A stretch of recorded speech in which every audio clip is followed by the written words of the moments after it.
Halo Sobat Moto, selamat datang di AVI Moto TV, masih barengan saya Bay Gunawan. Nah, belakang saya ini ada standnya Royal Enfield di PPJ Bandung. Karena dari hari Rabu, kalau tidak salah ya, dari hari Rabu sampai hari ini adalah hari Minggu, tanggal 11 Desember 2022, Royal Enfield Bandung atau Nusantara Royal Enfield Bandung itu lagi ngegelar pameran kecil-kecilan lah untuk mengenalkan produk terbaru mereka, yaitu Royal Enfield Hunter 350. Jadi sekarang saya akan nge-review atau first impression tentang Royal Enfield Hunter 350 yang sebetulnya udah di launching beberapa bulan lalu di Thailand. Seperti apa motornya? Kita langsung aja lihat detailnya. Nah, ini dia Sobat Motor, Royal Enfield Hunter 350. Jadi ini motor sudah di launching beberapa bulan lalu di Thailand tepatnya ya. Tapi di Thailand itu ada dua versi teman-teman. Ada versi yang Metro dan ada versi yang retro. Tapi yang masuk ke Indonesia kebetulan hanya dimasukkan yang versi tertingginya, itu dialah versi Metro. Jadi kalau perbedaannya, versi Metro itu dia peleknya udah racing ya, peleknya udah case wheel, terus di belakangnya juga dia udah pakai dual ABS. Kalau misalkan yang retro dia masih pakai promo. Makanya alasan kenapa akhirnya yang motor tipe Metro yang dimasukkan, karena untuk spesifikasi lebih tinggi, juga keamanannya lebih terjamin gitu teman-teman ya. Nah, kita langsung lihat aja detailnya seperti apa, mulai dari bagian depan. Nah, ini untuk tampang depannya teman-teman, dia full klasik ya. Dia full klasik, mulai dari speedometernya dia berbulat, agak tidak simetris ya, dia pakai asimetris. Terus di bagian lampunya juga dia pakai lampu yang multi reflektor tapi belum LED tentu ya, karena ini memang klasiknya itu biar lebih dapat khasnya Royal Enfield, memang jarang pakai yang ada lampu LED untuk di lampu depannya. Dia di clear warna hitam doff teman-teman. Dia ini warnanya hitam doff, jadi lebih terlihat sangar ya. Karena memang untuk motor Hunter 350 ini dia targetnya itu untuk anak muda. Nah, ini ada lampu sein. Kalau di beberapa negara lampu seinnya itu dia berbentuk kayak lampu sein Tiger gitu ya, agak sedikit kotak. Tapi yang masuk ke Indonesia sama seperti yang di Thailand tuh, kalau tidak salah dia lampu seinnya bohlam dan berbentuk bulat teman-teman. Untuk shock breaker dia lumayan cukup tinggi loh. Ini shock breakernya ya, tuh lumayan cukup tinggi. Belum pakai upside down kalau tidak salah, dia masih pakai teleskopik biasa. Tapi di sini ada pelindung karetnya teman-teman. Jadi terlihat kesan retronya itu lebih kental gitu ya. Kalau misalkan memang ini ciri khas motor-motor klasik zaman dulu. Nah, ini untuk bagian spakbornya. Dia spakbornya masih plastik ya. Ini kayaknya masih plastik ABS teman-teman, cuman ini tebal banget dan solid banget. Untuk build quality-nya juga dia bagus banget. Di sini shockbreaker-nya udah dilengkapi dengan mata kucing standar keselamatan Eropa. Rata-rata di Eropa emang harus pakai motor seperti ini. Eropa, Amerika kalau nggak salah memang harus seperti ini. Nah, ini dia untuk pelek depan atau ban depannya teman-teman. Dia pelek depannya itu sebetulnya dia palang 5 ya tuh. 1, 2, 3, 4, 5, tapi dipecah lagi jadi cabang 2. Jadi ini seolah-olah palang 10. Nanti kita lihat di bagian samping kiri ya biar lebih jelas. Ini dia remnya dia udah pakai by Brembo, anak perusahaannya Brembo, dengan teknologi ABS. Jadi depan belakang dia sudah pakai ABS. Untuk cakramnya, dia piringannya dia pakai 300 mm, jadi lumayan cukup besar, dengan profil ban itu 110/70 ring 17. Keren ya. Nah, ini untuk pelek dia terlihat lebih, nah itu tuh teman-teman, dia peleknya itu dia kayak jaring laba-laba ya.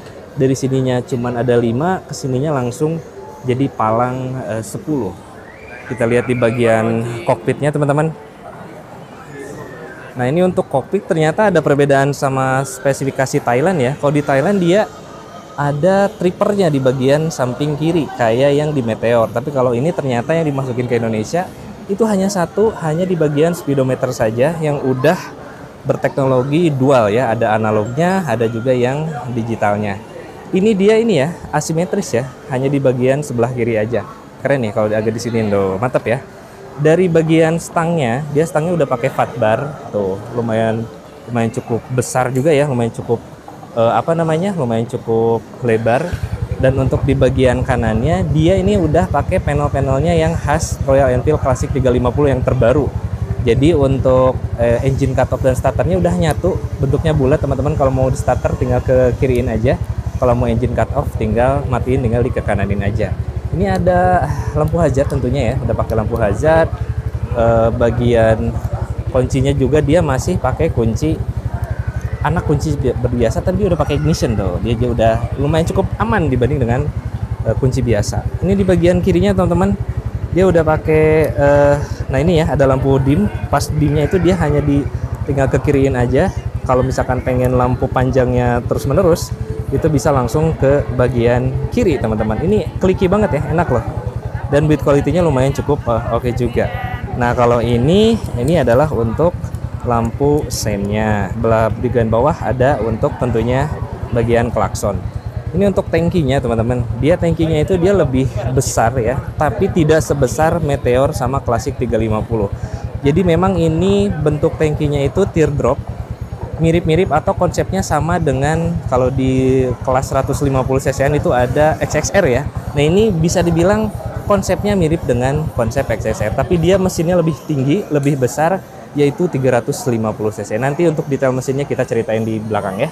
Nah ini untuk bagian tangki bensin ini klasik banget ya tuh. Ini seperti ini aja teman-teman, kayak motor GL zaman dulu ya. Terus kalau pengen lihat speedometer, kita coba nyalain tuh ya. Dia ini untuk bagian speedometernya, dia backlightnya warna putih.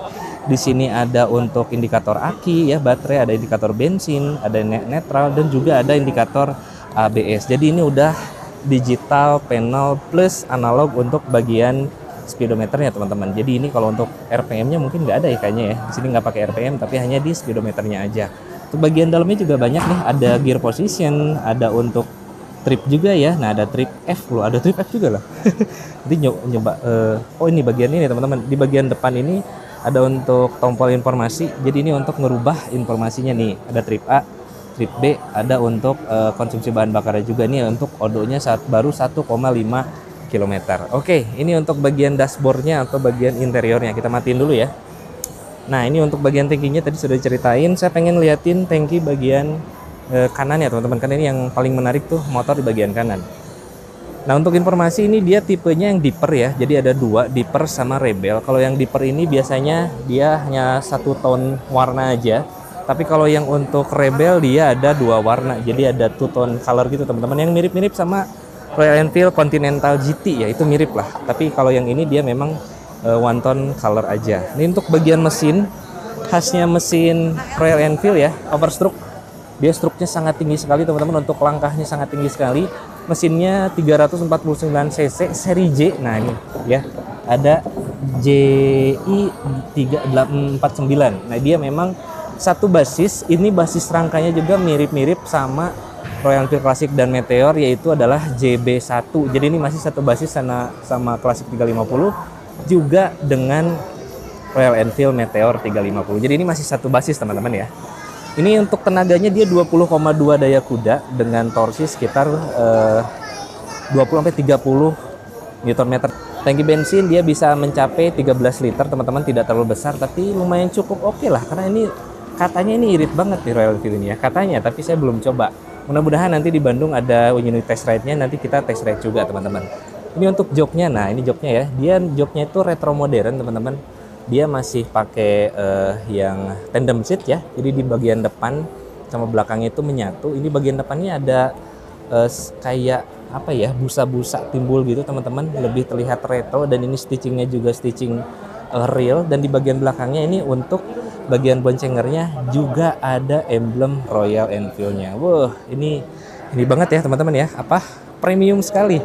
Sampai-sampai dikasih ini, emang ya harganya juga lumayan premium teman-teman. Cuman kalau misalkan teman-teman pengen Triumph tapi budgetnya belum cukup, menurut saya ini masih oke untuk beli di Royal Enfield Hunter 350. Di bagian sini ada side box-nya teman-teman, bukan box sih, tapi lebih ke penyimpanan sedikit. Kita coba buka ya.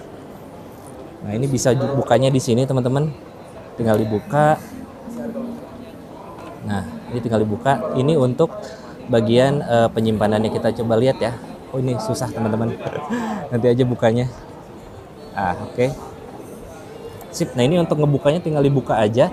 Jadi ini nanti langsung kebuka semua. Saya susah ya karena pakai satu tangan. Jadi kurang lebih ini untuk penyimpanan sedikit lah teman-teman, tidak terlalu banyak, tapi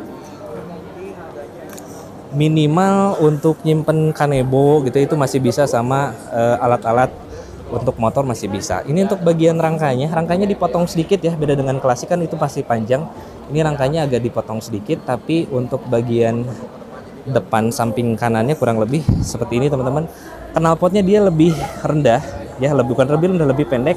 Karena kemungkinan memang Royal Enfield pengen membuat motor ini center of gravity-nya itu lebih semua di tengah, jadi lebih enak untuk dikendari. Sama satu lagi teman-teman, ini kemeringan racknya ya. Nah ini kemeringan racknya itu dia lebih tegak dibanding dengan Royal Enfield Classic sama Royal Enfield Meteor 350. Jadi ini dia lebih tegak teman-teman tuh. Kalau yang Royal Enfield Classic itu dia lebih ke depan ya sama Meteor, tapi ini dia lebih tegak. Ini untuk meningkatkan rigiditas sama meningkatkan bermanuver dan pengendalian yang lebih lincah atau lebih enak untuk motor harian, misalkan untuk di kota menyelip-nyelip penyelip kemacetan, ini masih lebih enak teman-teman. Nah ini untuk bagian belakangnya. Nah kalau yang retro ini kan pelek jari-jari, dan satunya itu adalah behelnya dia masih pakai behel pipa biasa teman-teman. Tapi kalau yang untuk versi Metro dia behelnya udah kayak behel 2 gini ya, ada tupis kayak gini, jadi lebih sporty, lebih modern juga.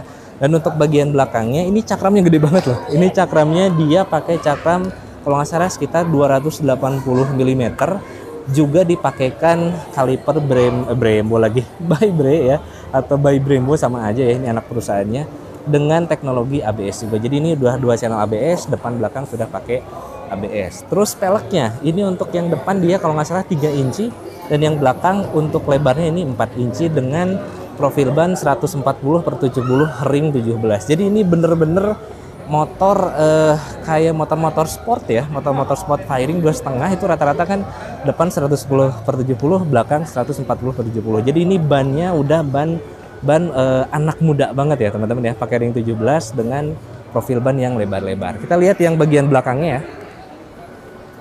Nah ini untuk bagian belakangnya teman-teman, dia bagian belakangnya klasik banget ya, mirip-mirip sama motor-motor SM Sport 300 itu ya, SM3 atau enggak ada motor XSR, ini mirip-mirip banget teman-teman. Cuman memang ada tambahan di bagian bawahnya untuk bagian spakbor, tapi ini kayaknya spakbor lagi untuk dudukan ini ya, dudukan plat nomor, tapi ini kayaknya bisa dibuka teman-teman. Nah ini bisa dibuka, jadi kalau misalkan teman-teman pengen ya pasang plat nomor di sini aja ya. Cuman balik lagi itu ke selera ini, karena ini kepanjangan menurut saya, ini kepanjangan di bawah ini ada mandak kucing yang sangat panjang sekali ke bawah, tapi menurut saya ini kurang cocok, tapi ya itu balik lagi ke selera teman-teman. Ini untuk lampu belakangnya kita lihat ya. Oke. Nah ini untuk lampu belakangnya dia belum pakai LED, dia masih pakai lampu multi reflektor di dalam, cuman di sini ada ornamen bulat-bulat teman-teman. Jadi seolah-olah ini menyamarkan lampu bohlamnya, jadi seakan-akan ini lampu LED. Kita lihat lampu sennya ya. Nah, sama ya, lampu sennya juga dia masih pakai bohlam biasa, belum pakai LED seperti motor XSR ya. Cuman ya ini beda lagi ya. Ini Royal Enfield itu memang kental akan klasik, jadi untuk mempertahankan klasikannya itu konsisten teman-teman, sampai lampunya pun belum pakai lampu LED gitu ya. Nah ini untuk bagian belakangnya kita lihat lagi ya, tuh dia pakai pipa armnya itu pakai besi teman-teman, besinya sangat bagus sekali. Shock breaker belakangnya dia masih pakai shock breaker dual shock kayak gini ya, belum ada tabung-tabungnya. Kalau misalkan mau ganti pakai Ohlin sih oke juga ya kayaknya ya. Dan ini untuk bagian stepnya juga dia nyambung atau nyatu sama rangkanya teman-teman, untuk di bagian step belakangnya. Nah saya mau kelilingin dulu ya. Ini untuk bagian belakangnya seperti ini teman-teman, dan ini untuk bagian samping kanannya. Terus ini untuk bagian depannya. Ini bagian depannya seperti ini. Untuk harga kalau yang diper, kalau tidak salah di websitenya itu di 106 juta teman-teman. Kalau yang Rebel 108 juta. Tapi kalau untuk OTR Bandung nanti saya tanyakan lagi ya, saya coba konfirmasi lagi OTR Bandung harganya berapa. Nanti saya langsung masukkan ke kolom deskripsi atau langsung di atau langsung di videonya. Nah ini satu lagi teman-teman, di stang dia ada USB chargernya. Nah ini nih, tuh ini ya, dia ada USB chargernya. Jadi walaupun ini motor retro teman-teman, tapi kalau mau ngecas HP dia masih bisa ngecas HP, karena di sini ada USB konektor atau USB charger yang bisa difungsikan untuk ngecas HP. Di sini tinggal pakai phone holder, kabelnya langsung ke sini, itu bisa langsung ngecas teman-teman. Keren ya. Nah, untuk pengen tahu suaranya, kita akan langsung coba nyalain teman-teman ya. Kita bakalan nyalain dan kita dengerin suaranya seperti apa. Nah, ini dia teman-teman untuk suaranya. Saya mau dengerin ya. Nah, ini kurang lebih suaranya mirip sama Royal Enfield Classic 350 ya. Jadi untuk suaranya sendiri teman-teman ini mirip sama Royal Enfield Classic 350, Royal Enfield Hunter 350. Karena memang karakter mesin dan basis mesinnya juga sama ya. Jadi ini kalau misalkan agak digas dikit ini pasti mirip-mirip suaranya dengan Royal Enfield Classic 350. Tapi kalau misalkan saya mau gas-gas nih, karena ini di mall teman-teman ya. Jadi kita nggak gas-gas dulu. Seperti ini aja udah cukup teman-teman. Kelihat ya, kedenger banget suaranya itu ngebebeb banget. Jadi antara suara apa ya, suara pergerakan stroke-nya itu antara ada jeda teman-teman, ada jeda dan lebih ngedip dan lebih ngebas. Gedep itu kerasa banget, khas banget dari Royal Enfield atau khas banget dari motor-motor Royal Enfield. Nah, itu dia teman-teman untuk first impression dari Royal Enfield Hunter 350 yang akhirnya masuk Indonesia. Kalau pengen tahu test drive-nya seperti apa, kemungkinan besar di Bandung bakal ada unit test drive-nya. Jadi insya Allah nanti ke depan saya akan ngetes motor ini enaknya seperti apa, handlingnya seperti apa, dan impresi berkendaranya seperti apa. Namun kita tunggu dulu teman-teman. Mudah-mudahan unit test ride-nya akan segera datang ke Nusantara Royal Enfield Bandung. Oke, gitu aja untuk video kali ini. Terima kasih telah menonton dan sampai jumpa di video berikutnya.